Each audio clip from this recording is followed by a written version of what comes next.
Good evening, everyone. Welcome back to the Railcraft tutorial with your host, Nighthawk. I've set up a little bit of a course with a bunch of the different types of rails that I thought we'd take a look at.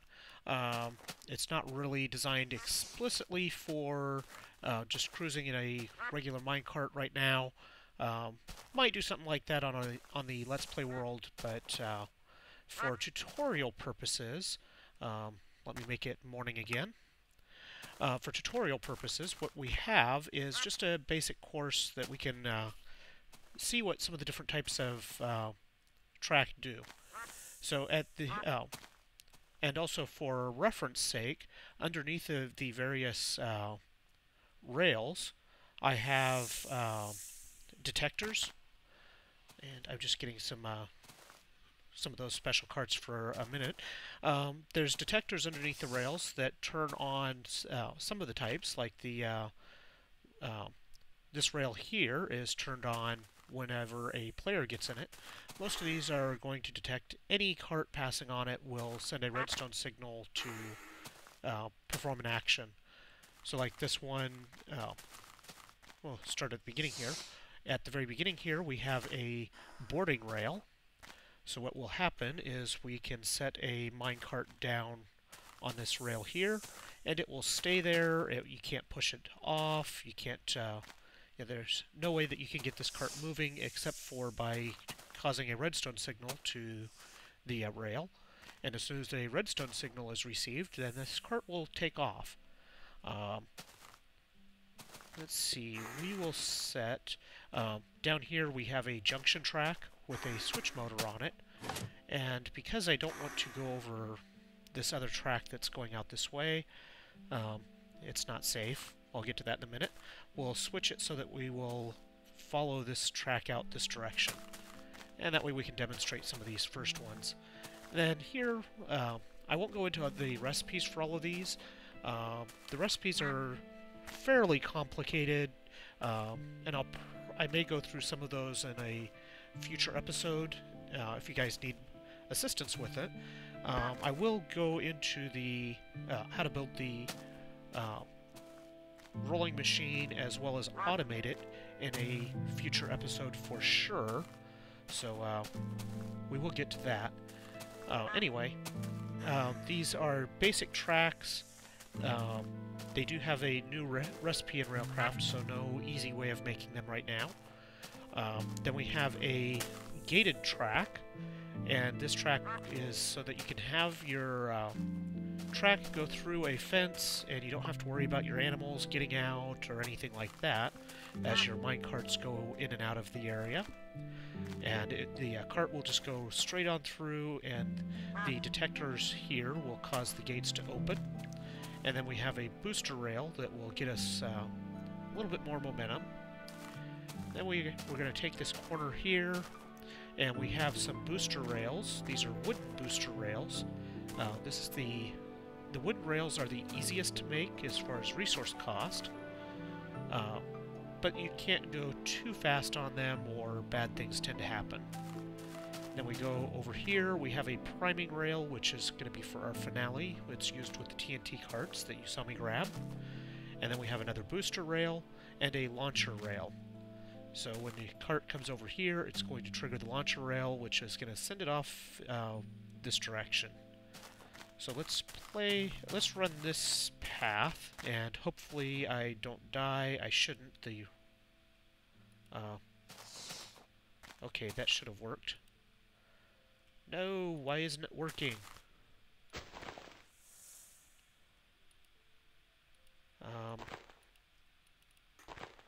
Let's see here. What's going on here?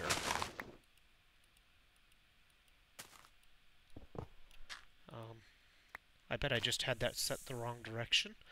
Let's see. I think... Oh, there they are. There's also another form of the boarding rails for trains, which we will also get into in a future episode. So here we go, off on our journey. That's as fast as the wooden rails will go, and then we get launched up in the air and land in a tree. So that's kind of how that works. As you saw, the wooden rails kind of slowed us down a little bit. They're really slow rails. Now we'll switch this over and look at some of the other items here. Again, this is a junction track, and I have a switch motor hooked up to it that lets us change the direction that the carts are going to go.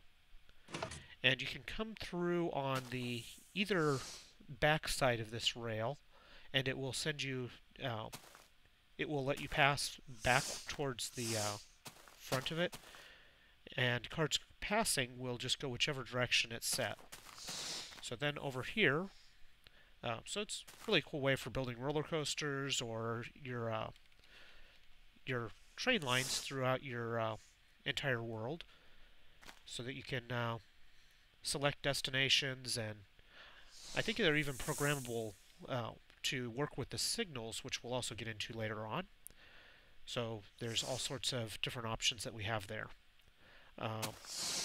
Next up, we have elevator rails, and these let you go straight up a vertical surface, and you can really make them as long as you want. As long as they're powered, you can just go straight up a wall, no problem.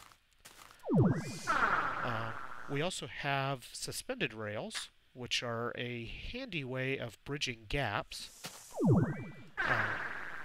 If you have a gap that you need to cross, and you don't want to put blocks underneath, then this lets you cross that gap without building underneath it. But it does have restrictions. It can only go 2 spaces before it has to be supported again. But that still lets you get by some of your, it lets you get doorways and some other things like that through if you needed to. On the other side, I have more elevator rail. When it's powered, the cart will go upwards, and when it's unpowered, it will just go straight down that track. And once it gets down, it hooks onto this track, which we have connected to high-speed rails. And this is the transition track, and 8 transition track will take your cart from regular speeds up to the high-speed rail speeds. This yellowish track is the high-speed track. So this won't go full speed here, and there's a reason for that too.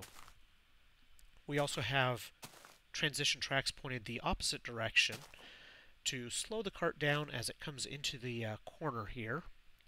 And basically these will speed the cart up as it passes with the arrows, or slow it down if it's coming the other direction. Then we go around the corner, and we speed up with the transition track, and then go into regular high-speed booster track.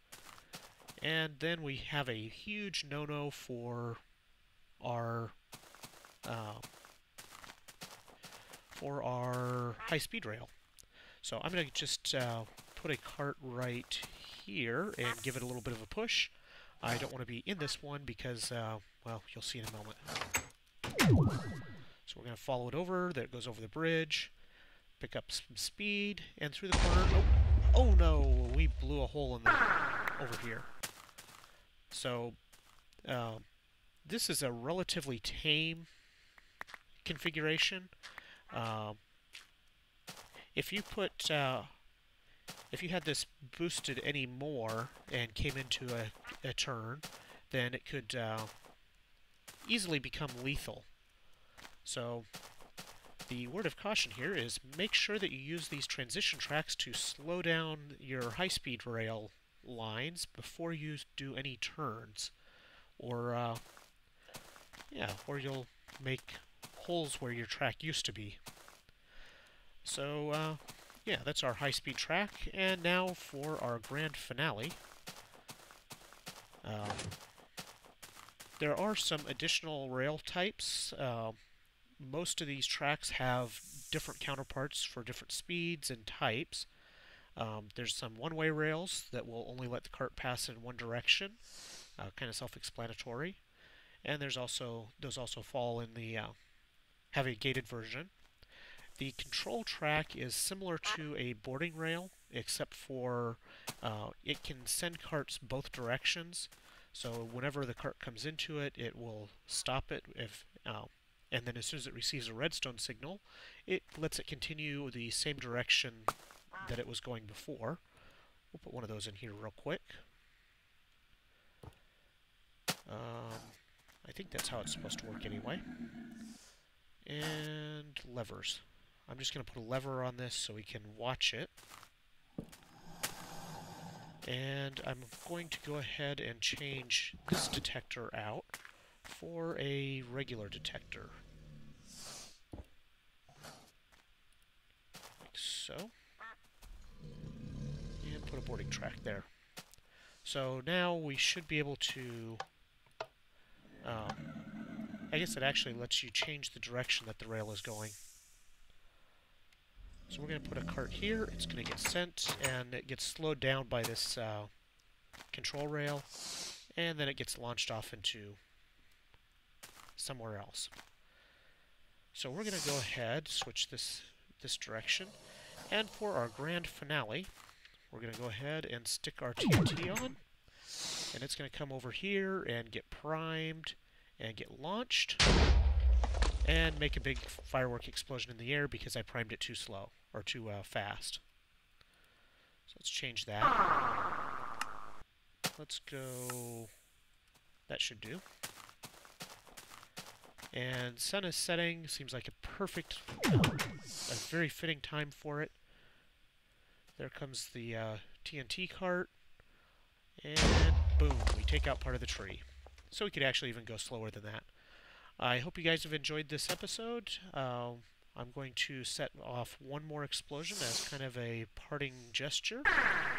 We're going to go 90 ticks, so about 1 second longer. And... whoops. Get over here real quick. And there it goes.